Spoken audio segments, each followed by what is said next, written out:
ምን አርግ ነው የሚለኝ?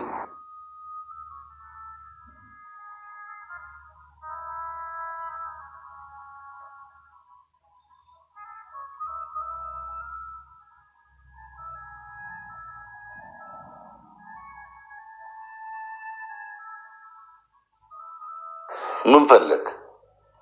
ጤፉ ተፈጨ?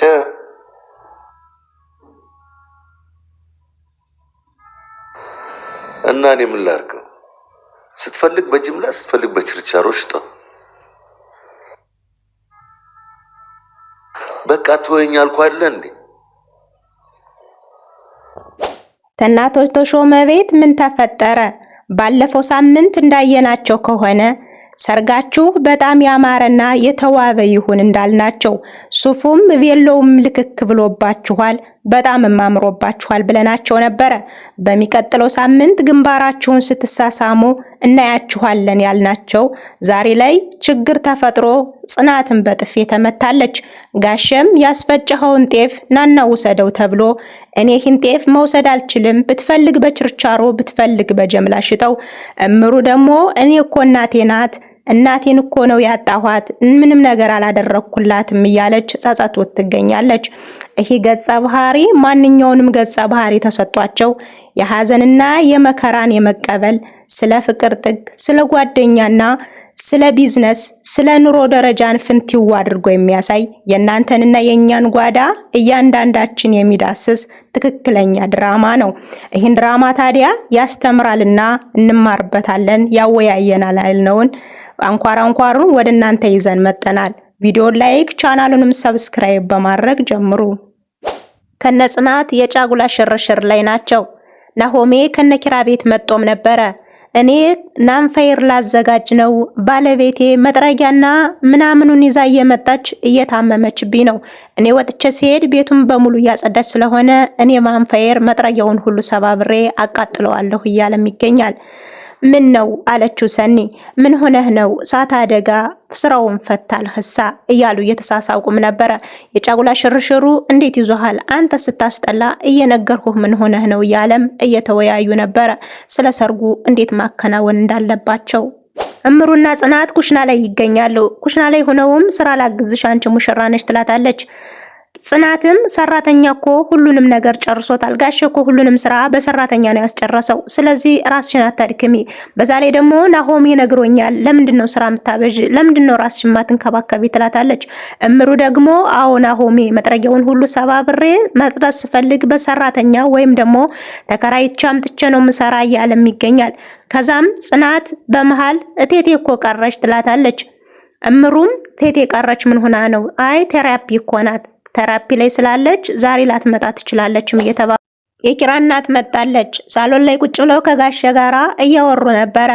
እኔ እኮ ሲሄድ እንደዚህ አልነበሩም፣ ጥንድ ጥንድ ሆነው ስመለስ አገኘኋቸው ብላ ስትለው ሁሉንም እኮ ከዚህ ነው አፈፍ ያደረጓቸው እያለ ጋሸ እያወራት ነበረ። የኪራ እናትም አዎ ደስ ይላል፣ በጣም ደስ ብሏታል። ኪራም ደስ ብሎታል። ቁጭ ብሎ ቁልጭ እያለ ያየም ነበረ። በአጋጣሚ ጽናት ገባች። ጽናትዬ ነይ ከዚህ ጋር ቁጭ በይ ብሎ ጋሼ ወንበር አመቻቸላት። ካጠገብም ቁጭ አለች። እናም ኪራ ተናገረ። የማወዳትና የማፈቅራት ሚስት አለችኝ እሷም ጽናት ናት ብሎ ተናገረ። እቴቴም በርከክ ብላ እልልልልል በማለት ደስታዋን ገልጻለች። በይንመረቅም ተብለው ተመርቀዋል። የወለዳችሁት ሁሉ ይባረክ፣ ትዳራችሁ የሰመረ ይሁን ተብለውም ተመረቁ። እንደዛ ብለው ከተመረቁ በኋላ ቴቴና ጽናት ብቻ ሳሎን ላይ ቀሩ። ልጅ አደራሽን ከዚህ በኋላ አደራውን የሰጠውሽ ላንቺ ነው፣ እድሜ አይቀጠልም፣ እኔ እያመመኝ ነው ትላታለች። አይ እንደዚህማ ተስፋ አትቁረጭ ትላታለች። ለምንድነው ቴራፒውን ትለሽ የመጣሽው? ሁሉም ነገር ለኪራ ተነግሮት እኮ እኛ ከዛው መምጣት እንችል ነበር ትላታለች ጽናት። አይ ልጄ ማረም ሲበዛ እኮ ይመራል፣ በመርፌ ብዛት እኮ ሰውነቴ ወንፊት ሆነ፣ ምን ማድረግ ይሻለኛል? እኔ እኮ የልጄን ደስታ ማየትም ከበቂ በላይ ነው እያለችም ሀደራ እየሰጠቻትም ነበር ሳሎን ላይ ቁጭ አድርጋ። በአጋጣሚ ኪራ የሰማችሁትን ሁሉ ሰምቻለሁ፣ ምንድነው እየተፈጠረ ያለው ብሎ ያዙኝ ልቀቁኝ አለ። ጋሸም መጣና እናትህ እኮ ለ3 ዓመታት ታግሰው የነበረችው እመሙ ይሄ የካንሰር በሽታ አሁን ላይ ለ3 ዓመት ላንተ እንዳሰማ ለብቻዋን ሁሉ ነገር ጨርሳ ነበር። አሁን ግን አቅቷታል።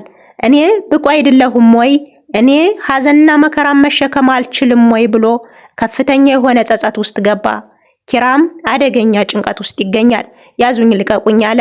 ኪራ እባክህን ተረጋጋ ብትለውም ጽናት ሊረጋጋላት አልቻለም። ይባስ ብሎ እሷንም በጥፊ መታት። እናቲቱም ፌንት ነክላ ወደቀች። ፌንት ተነቀለች። በኋላም ልትመለስ አልቻለችም። እስከ ወዲያኛው አሸልባለች። ከዚህ በኋላ ነበር ጋሼ ከፍተኛ የሆነ ጭንቀት ውስጥ የገባው። እናቴ የኔ ፍቅር፣ እኔ እኮ አልቀይርሽም፣ አይቀየር ነገር እንዴት አባቴ ላድርግሽ? ጥለሽኝ ሄድሽ፣ እንዴት ሳስቱ ያስቻለሽ? እያለ ከፍተኛ ጭንቀት ውስጥ ይገኛል። ሐዘኑ የገጠመው ከዚህ ጋር ነበር ጋሼ። የፈራው ደረሰ። ልጄን እድራለሁ፣ መከራውንም ሐዘኑንም አብራ ትጋረናለች ሲል ጥላቸው ሄደች። ሰርጉ ከዚህ ጋር ተሰረዘ።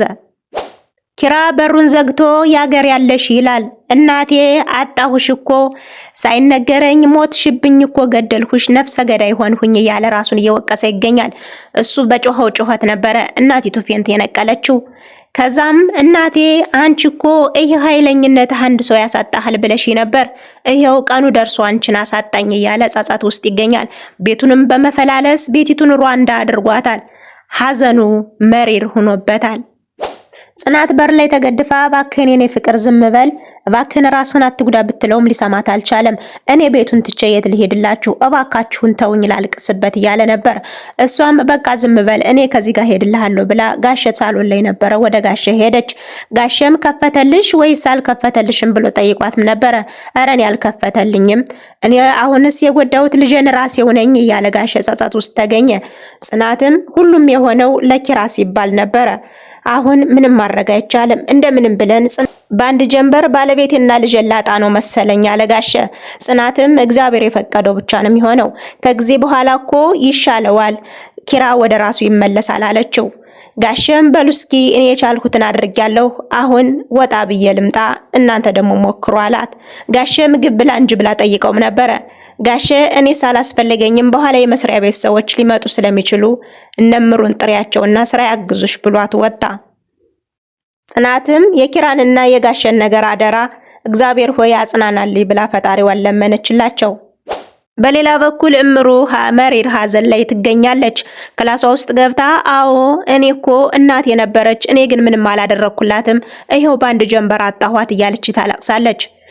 ናሆሜም ክላሷ ውስጥ ገባና እኔ እኮ ከዚህ ውስጥ ገቢ እንደምታለቅሽ አውቄው ነበረ እያላት እያጽናናት ይገኛል። የኔ እናትም ክላሷ ውስጥ ገብታ እያለቀሰች ነው፣ ሐዘን ውስጥ ትገኛለች። እቴቴ በጣም መልካም ሰውና ደግ እናት ነበረች፣ ግን ምን ማድረግ ይቻላል፣ ሁሉም ነገር የፈቀደው ነው የሚሆነው እያለ እያጽናናትም ነበር። ኪራ ሳሎን ላይ መጥቶ ቁጭ ብሎ ነበረ። ጽናትም ምግብ ይዛ በመምጣት ኪራዬ ብላለችው። ኪራዬ ብላልኝ እባክህን ራስህን አትጉዳ በእናትህ አለችው። ውጭልኝ ከፊቴ አላት። ኪራ እባክህን አለችው። የትኛዋ እናቴ ነው በእናትህ ነው ያልሽው ብሎ ተደመመ። በጣም ደነገጠ። የትኛዋን እናቴን? የሞተችዋን እናቴን እያለ ራሱን መቆጣጠር እስኪያቅተው ድረስ አዘነ። እኔ ግን ለምን አተውኝም? እዛ ውስጥ ስገባ ናውጣ ብላችሁ አስወጣችሁኝ። አሁን ምን አድርግ ነው የምትሉኝ? አለ። እባክህን ብላ ስወድ ስሞትልህ ብላልኝ አለችው። እሱ ደግሞ እባክህን ስሞትልህ አትበይኝ አለ። ከዛም እባክሽን ውጭልኝ እኔ እበላለሁ አስቀምጪውና ውጭ አላት። እሷም ወጣች። አንድ እናቱን የገደለ ሰው ቢበላ ባይበላ ምን ያስፈልገዋል እያለ ሐዘን ውስጥ ጋሼ ውጭ ላይ ተቀምጦ ስልክ እያወራ ነበረ። ጤፉን ውሰደው ተብሎ ጤፉን በችርቻሮ ወይም በጀምላ ሽጠው እያለ እያወራ ስልኩንም ዘግቶ ከጨረሰ በኋላ ጽናት መጣች።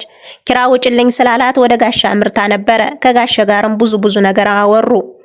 ጋሸም አዎ እናቱ እኮ ኪራ ሕፃን ነው ልጅ ነው ትለኝ ነበረ፣ ግን እንደኔ ምን የምተካ ጠንካራ ሚስት አጋባው ትለኝ ነበር።